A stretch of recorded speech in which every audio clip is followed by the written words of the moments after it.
اس زمانے میں نا چمڑے کے اوپر لوگ ہیرے جواہرات لگاتے تھے، کئی دفعہ سرخ رنگ کے چمڑے پہ لگائے جاتے تھے۔ وہ بچی پہنتی تھی تو کہتی ہوں بچی کے اس نے اتار کے رکھا یا اس سے گرا وہ ہار تو چیل اسے اٹھا کے لے گئی گوشت سمجھ کے، اور میرے سامنے اٹھا کے لے گئی۔ گھر والوں نے مجھ سے پوچھا، یہ بخاری میں موجود ہے، گھر والوں نے پوچھا مجھ سے کہ وہ ہار کہاں ہے، تو میں نے کہا چیل اٹھا کے لے گئی۔ گھر میں کچھ چوری ہو جائے تو سب سے پہلا الزام کس پہ لگتا ہے؟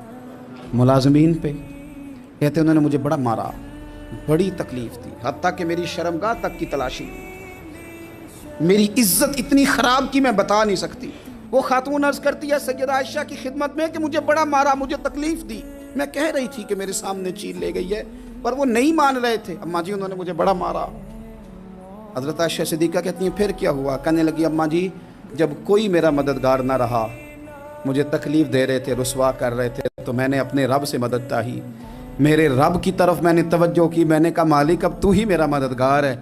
کہتی ہے وہ مجھے مار رہے تھے تو وہ چیل جو ہار لے گئی تھی وہی لے کے واپس آ گئی، اور ہمارے سروں کے قریب لا کے اس نے جب اس ہار کو پھینکا، وہ مجھے چھوڑ کے سائیڈ پہ ہوئے، وہ میری بے گناہی جان گئے۔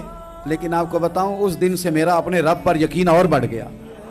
مجھے سمجھ آ گئی کہ جب انسان پورا ٹوٹ جاتا ہے اور جب کوئی چاروں جانب اس کا مددگار نہیں ہوتا تو رب تو ہوتا ہے نا، اللہ تو اس کا مددگار ہوتا ہے نا، وہ تو پھر اپنے اس بندے کی مدد کرتا ہے نا، پھر وہ تو توانائی دیتا ہے نا، وہ تنہا نہیں چھوڑتا، وہ تو آنسوؤں والوں کے آنسوؤں پہ بڑا کرم فرماتا ہے، وہ تو قسم پرسی میں آ جاتا ہے، اس کی رحمت بڑھ کے استقبال کر لیتی۔